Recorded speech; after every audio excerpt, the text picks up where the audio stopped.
ejemplos. Ahora con el ejemplo 6.4, que se conecta con el 6.3 que vimos anteriormente, porque sería un caso equivalente en el cual tenemos un auto doblando una curva del mismo radio, ¿sí? Podríamos pensarlo así, este ejemplo es como una remodelación de la ruta, suponiendo que en esa ruta, por ser muy cerrada, los autos estaban pasando de largo, hubo demasiados accidentes. Se le solicita a un ingeniero rediseñar la ruta para que se disminuya el número de accidentes o que aumente la velocidad máxima con la cual se puede transitar esa curva. Y lo que se hace es inclinar la curva, inclinar la ruta en la curva. Es lo que se llama un peralte, ¿sí? Y este sería el ángulo de peralte. Vamos a resolver el problema, en principio como lo plantea el texto, pensando que se va a elegir un ángulo tal que el auto pueda doblar con la misma rapidez que calculamos en el ejemplo anterior, pero en este caso sin aplicar la fuerza de fricción. Es decir, no lo va a doblar la fricción, sino que lo va a doblar una fuerza que ahora vamos a analizar, que se deriva de la inclinación de la superficie y que pueda doblar aún suponiendo que la ruta esté cubierta de hielo, sin fricción, ¿sí? Después veremos que la fricción podría aparecer si nos corremos de ese margen, pero vamos a diseñarla para este caso. Una velocidad de 13,4, ¿cuál sería el ángulo para que pueda doblar? Bueno, ¿cuál es la fuerza que lo dobla ahora si no es la fricción? Analicemos la dinámica del asunto. Esto sería la visión horizontal ahora, se inclinó la ruta, la curva mirada desde arriba es equivalente, o sea que tenemos el mismo tramo de movimiento circular con un radio de 35. ¿Y qué tenemos acá? Esta situación vista así nos resulta conocida, es equivalente a un plano inclinado y la normal perpendicular a la superficie aparece ahí, ¿sí? Bueno, nos vemos tentados a hacer el mismo sistema de coordenadas y pensar que este auto va a bajar, pero acá hay un elemento extra que no estaba en la situación del plano inclinado, que es que este auto tiene una V tangencial, está en movimiento circular y sabemos que tiene una aceleración centrípeta, ¿sí? Ese auto va a estar doblando porque viene ya con una determinada velocidad tangencial, ¿sí? Bien, entonces vamos a hacer el análisis de este movimiento. Vamos a suponer justamente que este auto se mantiene en un plano de giro determinado, ¿sí? Que no está ni subiendo ni bajando la rampa o el plano inclinado, sino que está avanzando con esta dirección del vector velocidad, por lo tanto tiene una aceleración en ese sentido, ¿sí? Bueno, vamos a hacer ese análisis y vamos a acomodar nuestro sistema de ejes coordenados como lo hacemos para el movimiento circular. Vamos a poner nuestro eje X acá y nuestro eje Y aquí, ¿sí? Sabiendo que ya tiene una aceleración centrípeta para acá,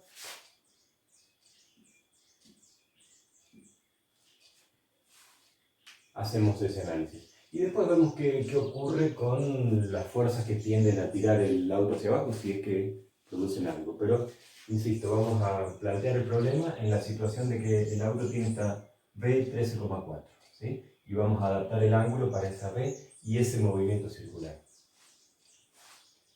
Bien, una cuestión acá con el ángulo. Este ángulo θ, que es el ángulo de peralte o de inclinación de la ruta, reaparece aquí, ¿sí?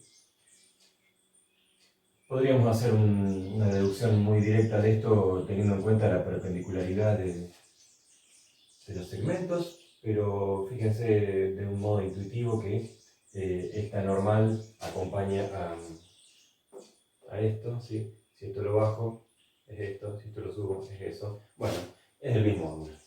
Podemos hacer un análisis más formal, pero ya intuitivamente podemos apreciar que este ángulo se repite ahí. Bien, vamos a hacer el análisis dinámico. Para esto propongo que limpiemos esta escena con un diagrama del cuerpo aislado, ¿sí? Como ven, no lo hacemos en todos los problemas, el diagrama lo hacemos cuando creemos necesario porque o vamos a tener descomposición de fuerzas o porque el esquema original nos quedó muy sucio, entonces lo vemos más claro ahí. Y es lo que vamos a hacer ahora. Tenemos peso, tenemos normal, tenemos el ángulo, descomponemos y tenemos una normal en la dirección de Y y descomponemos en una normal en la dirección de X, ¿sí? Sherway no usa esta notación, no ubica ejes X, Y, prefiere hablar de radial o tangencial o no me acuerdo cómo, pero nosotros optamos por esta representación, como hemos dicho, del eje que acompaña a la partícula mientras hace el movimiento circular y ahí no vamos a tener problemas. Bien, ahí aparece con claridad, y lo podemos ver acá también, ¿sí? Que finalmente la que está actuando como fuerza centrípeta en este caso, que va en la dirección de la aceleración centrípeta, es una componente de la normal, ¿sí? Una normal inclinada nos está haciendo la fuerza hacia adentro. Y ahí tenemos de dónde sacar la fuerza centrípeta, ¿sí? El problema está planteado en términos de encontrar el ángulo para esa B, ¿sí? Pero nosotros arrancamos como siempre planteando la dinámica del problema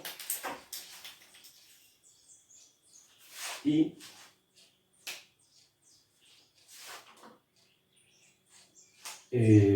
la segunda ley de Newton, ¿sí? Empecemos por las I.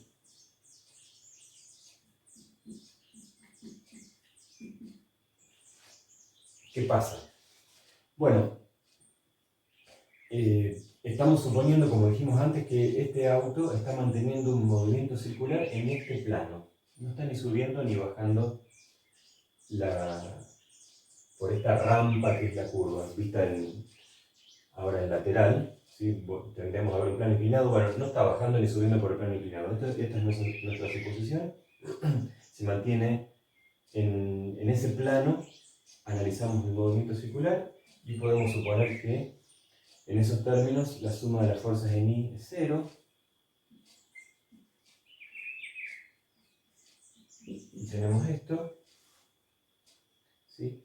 ¿Quién es NI? Bueno, analicemos la trigonometría. Este es el cateto adyacente al ángulo, por lo tanto es N por el coseno del ángulo θ menos M por G igual a 0. ¿Sí?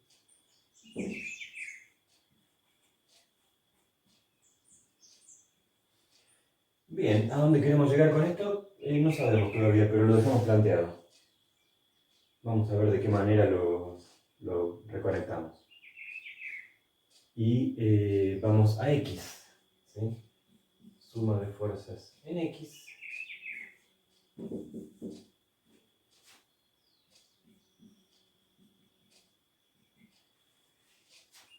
Bien, masa por aceleración centrípeta. ¿Sí? Ahí donde vemos que no tenemos problemas con los signos, ¿sí? Porque hemos apuntado nuestro eje hacia donde ya sabemos que está la aceleración. ¿Sí? Entonces, en los problemas de movimiento circular, es un buen punto, primero, identificar la aceleración para orientar el eje hacia allá y no tener problemas con los signos después. ¿Sí? ¿Y qué tenemos en suma de fx? Bueno, ahí lo vemos limpito, es nx. Y ya reemplazamos la expresión para aceleración centrípeta.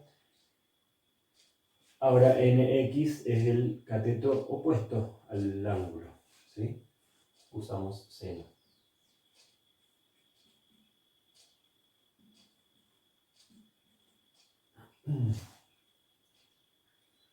Bien, dijimos que lo que buscábamos era el ángulo, ¿sí?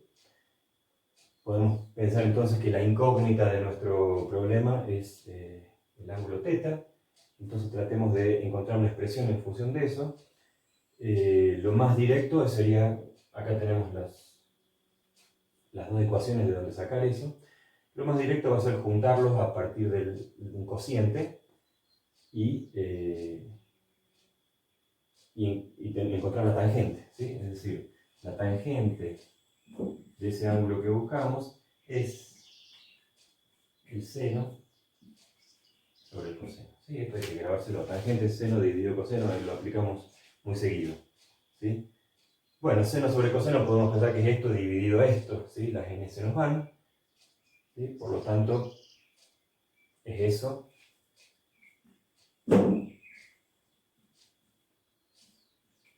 En vez de dividirlo acá abajo para no complicar, vamos a pensar que esto es dividido coseno, es como multiplicar por 1 sobre el coseno. ¿Sí? Lo pensamos como un producto. Entonces tenemos eso. ¿Sí? Otra vez el asunto vuelve a ser independiente de las masas y nos queda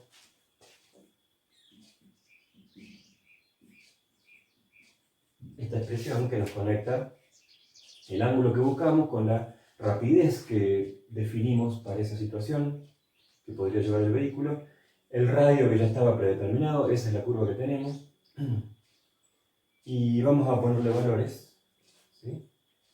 Y vamos directamente a encontrar, buscamos el ángulo θ,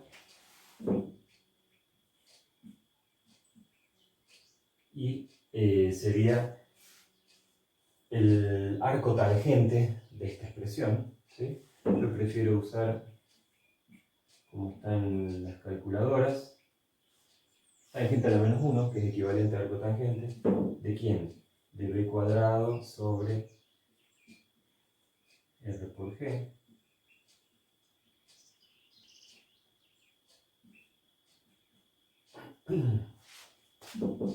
Y esto es tangente a la menos 1 de 13,4 metros por segundo al cuadrado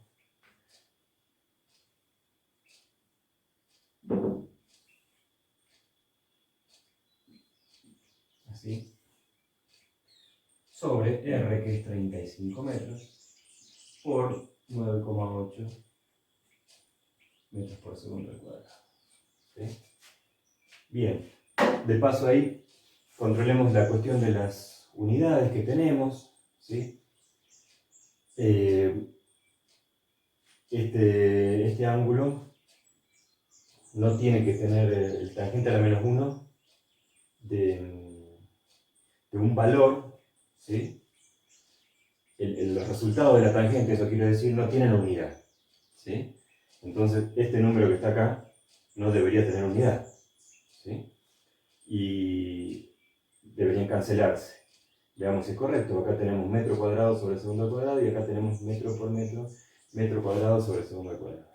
Es decir, nos queda arco tangente de un número sin dimensión, lo cual es lo que tiene que ocurrir, ¿sí? Bueno, es un control que está bueno ir haciendo a medida que uno resuelve algo, porque cuando las unidades no nos cierran como tiene que ser, es que hubo algún problema antes y vamos a revisarlo. Bueno, ahí sí, no nos garantiza, pero al menos nos dice que en las unidades no hubo error.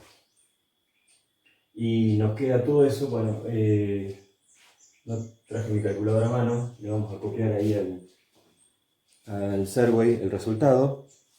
¿Sí? Tenemos, sí, todo lo mismo.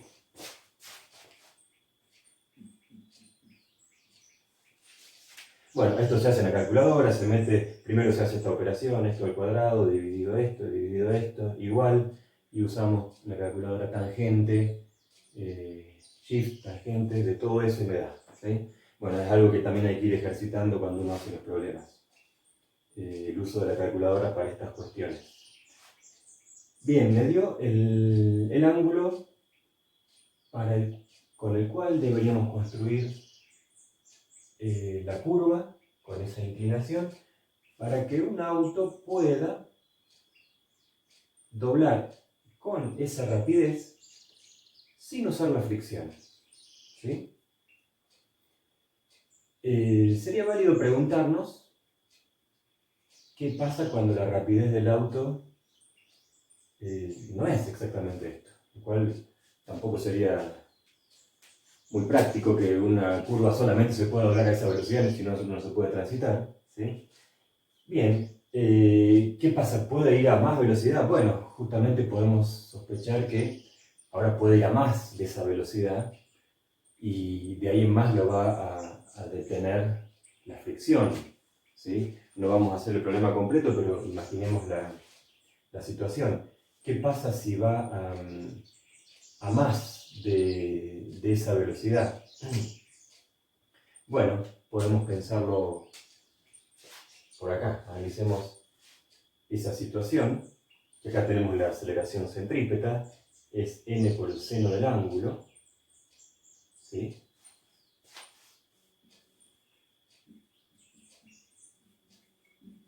Si B crece, bueno, la suma de las fuerzas en X tiene que ser m por v cuadrado sobre r. Si este número aumenta,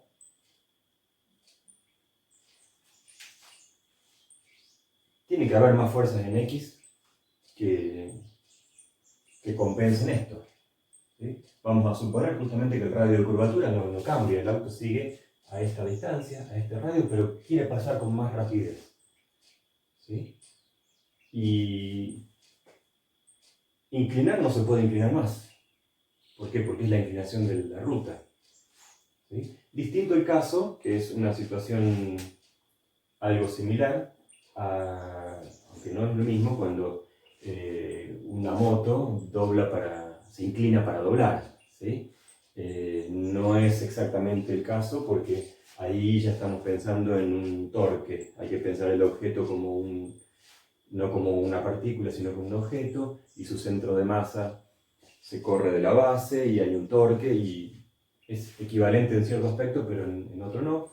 Es un caso que analizaremos más adelante. ¿Sí? Ahí yo puedo inclinarme más con la moto. ¿Sí? Acá no, la inclinación es esta. ¿Sí? Y esto me está diciendo que debería aparecer otra fuerza, además de n sub x, para acá. ¿Sí? Porque si esto crece, la igualdad tiene que mantenerse. La ley se debe cumplir, sí o sí. Bueno, entonces podemos pensar que en ese caso está apareciendo justamente una fuerza de fricción. ¿Sí? Una fuerza de fricción que está agregándose, vamos a hacerlo así,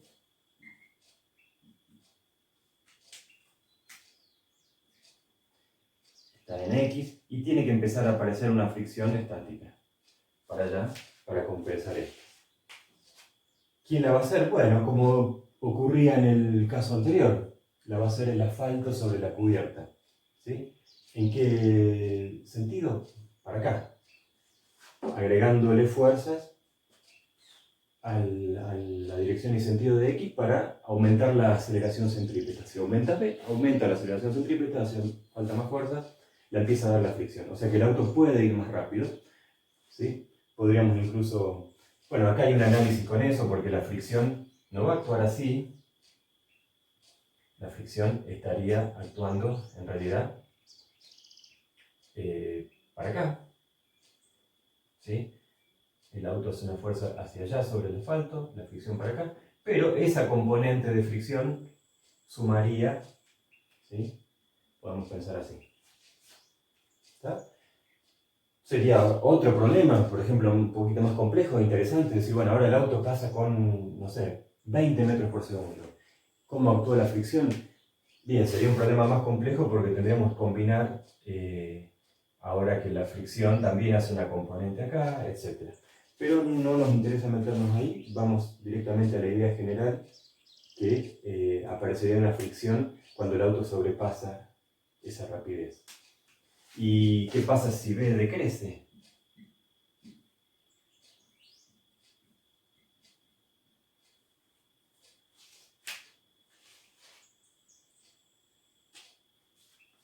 Otra vez, la suma de fuerzas en X tiene que dar esto, y otra vez n por seno del ángulo es fijo, o sea que la igualdad debe cumplirse. ¿Qué pasaría en ese caso?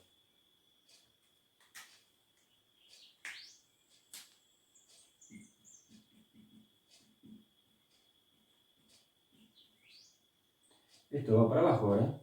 ¿Sí?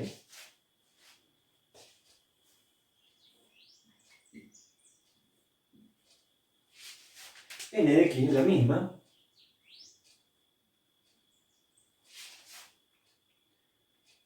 Y si esto disminuyó, esto tiene que disminuir. ¿Cuál es el modo como se acomodan los tantos? ¿Sí? Insisto, la situación tiene que acomodarse sí o sí para que se cumpla la segunda ley. Si hay una aceleración, y ya sabemos cuál es, la suma de fuerzas tiene que ser equivalente a eso. ¿Sí? Eso es cuando encontramos una ley de la naturaleza, no hay manera de puentearla. ¿Sí? Hay que ver cómo hace la naturaleza para cumplirla. ¿Sí? Pero va a estar cumpliéndose seguro.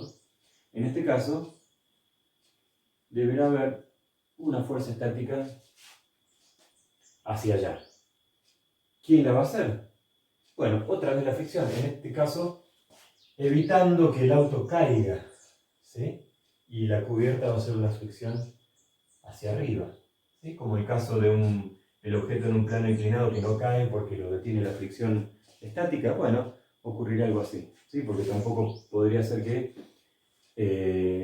un auto no pueda circular más despacio por esa ruta, ¿sí? Puede circular más despacio, la fricción lo va a mantener en ese plano, ¿sí? En este caso la fricción va a actuar así y nos va a dar una componente hacia allá y también una componente hacia arriba.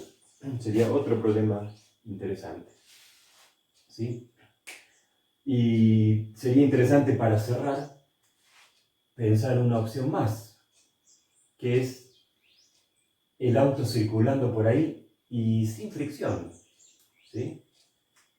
¿Qué pasaría? Bueno, ahí estaba pensando en lo que se parece, donde se representa esto de situación muy, muy directa, es en los velódromos de ciclismo, ¿sí? Que justamente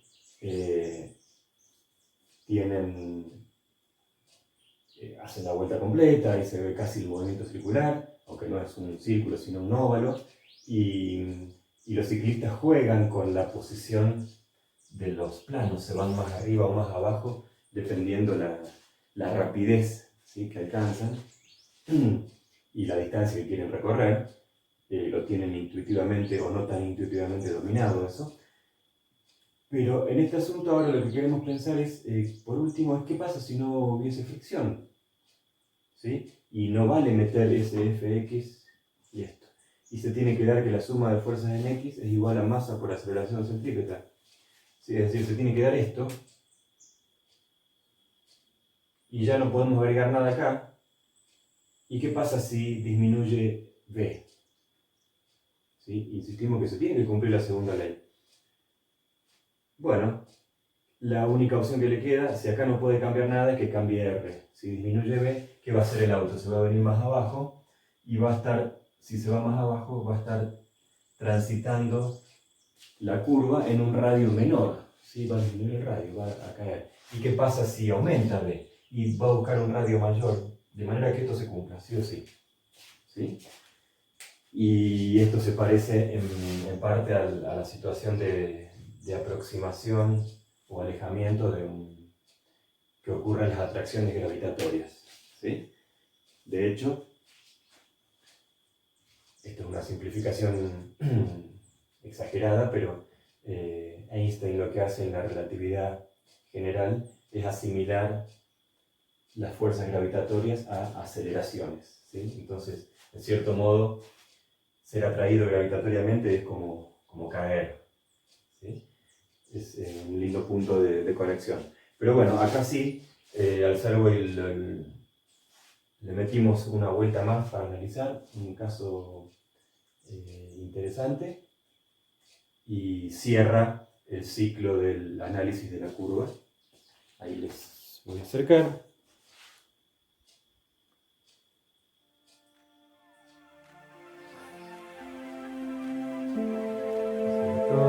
Perfecto, fin del video. Ejemplos.